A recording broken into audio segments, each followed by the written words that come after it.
नमस्कार, मी प्रियांका. मी तुम्हाला आज गोडाचा पदार्थ दाखवते. काय ओल्या नारळाच्या करंज्या करून दाखवते मी. आता नारळी पौर्णिमा पण लवकरच जवळ येत आहे. त्याच्यासाठी लागणारं साहित्य: 1 वाटी मी गव्हाचं पीठ घेतलं आहे, अर्धा वाटी रवा घेतला आहे आणि हे सारण आतमध्ये करंजीला लागणारे सारण आहे.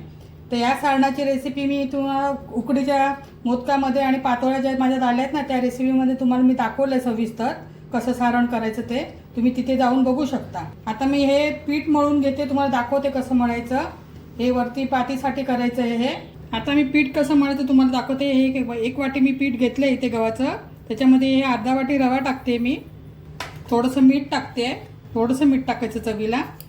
आणि मी आता हे गरम तेलाचं मोहन करून घेतलं आहे. हे 2 चमचे तेल आहे आपलं छोटा, ते मी घेते कारण ह्याच्यामुळे जरा करंज्या कुसकुशीत होतात. हे आता चांगलं मळून घ्यायचं आपण पीठ. करायला अगदी सोपे आहेत या करंज्या. हा पारंपरिक पदार्थ आहे ओल्या नारळाच्या करंज्या. आमच्या इथे कोकणात ही सर्रास रेसिपी केली जाते. ही आमच्याकडे कोकणात याला निवऱ्या म्हणतात, ओल्या नारळाच्या शेंगा म्हणतात. ही पारंपरिक रेसिपी आहे. आता मी पीठ मळून घेते. हे बघा, अशा तऱ्हेने हे पीठ मळून झालं आहे माझं. हे जास्त घट्ट पण नाही मळायचं आणि जास्त असं सैल पण नाही ठेवायचं, कारण रवा घातलं आहे ना, ते थोड्या वेळाने मग ते घट्ट होतं. मग थोड्या आपण 5 मिनटं जरा मुरत ठेवूया. ते 5 मिनटांनी करायला घेऊया आपण. मी असं झाकून ठेवलं आहे. आता 5 मिनटं झालेली आहे. पीठ आपण एक मुरायला ठेवलं होतं. आता बघूया आपण, चांगलं झालं आहे नरम. परत एकदा असं चांगलं मळून घेऊया आपण तेलाचा हात लावून. ते आता आपण छोटे छोटे गोळे करून घेऊया. अशा तऱ्हेने मी या पिठाचे छोटे छोटे गोळे करून घेतले आहेत. आता आपण लात्या कशा करायच्या ते मी दाखवते.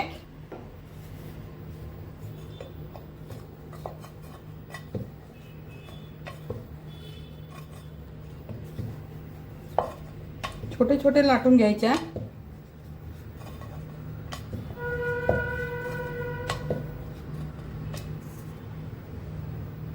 जास्त जाड नाही लाटायचं, थोडे पातळच ठेवायचे, मग चांगले खुसखुशीत होतात त्या. आता हे संपूर्ण मी लाटून घेते आणि नंतर तुम्हाला दाखवते कशा भरायच्या या करंज्या. हे बघा, मी अशा तऱ्हेने या पुऱ्या लाटून घेतल्या, लात्या करून घेतल्या आहे. आता मी तुम्हाला कशी करंजी भरायची ती दाखवते. त्याच्यात ते सारण घ्यायचं आपण खोबऱ्याचं.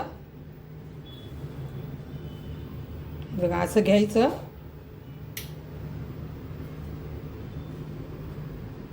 आणि हे असं बंद करायचं. आता मी काय करणार आहे, ह्याला मुरड मारणार आहे.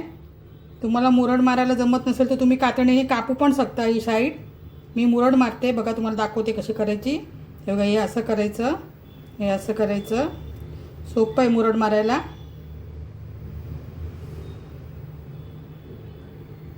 हे बघा, हे अशा तऱ्हेने मुरड मारून घेतली आहे मी.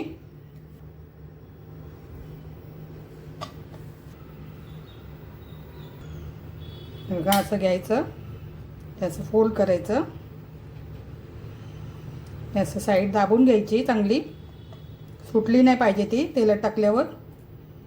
आणि आता ही मुरड मारते तुम्हाला दाखवते. बघा, हे असं फोल्ड करायचं, इथून फोल्ड करायचं, असं करत जायचं. सोपं आहे करायला अगदी.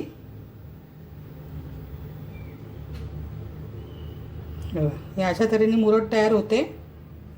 अशा तऱ्हेने मी या बाकीच्या पण करंज्या भरून घेते. अशा प्रकारे मी या संपूर्ण सगळ्या भरून घेतल्या आहेत मी करंज्या. असे मुरड मारले. तुम्हाला जर मुरड नसेल जमत तर तुम्ही कातडीने पण कापू शकता साईडची बाजू. आता मी तळून दाखवते कशा तळायच्या त्या. मीडियम याच्यावर गॅस ठेवायचा. मी इथे तेल तापायला ठेवलं होतं कढईत. गॅस मोठा नाही ठेवायचा.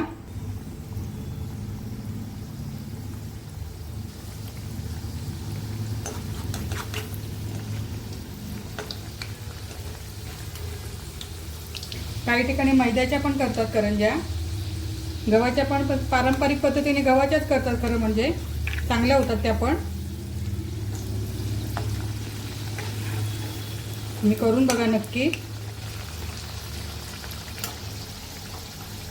हे बघा, अशा प्रकारे तळून झालेल्या आहेत या. अशाच तळायच्या, जास्त लाल नाही करायच्या.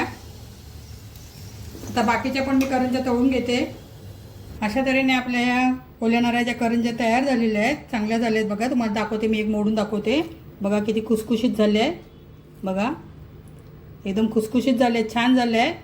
तुम्ही नक्की अशा माझ्या प्रकारे करून बघा तुम्ही, मी कशा केल्यात तशा. माझी तुम्हाला ओल्या नारळाची रेसिपी आवडली असेल तर माझ्या व्हिडिओला लाईक करा, शेअर करा आणि मला माझ्या चॅनलला सबस्क्राईब करा. धन्यवाद.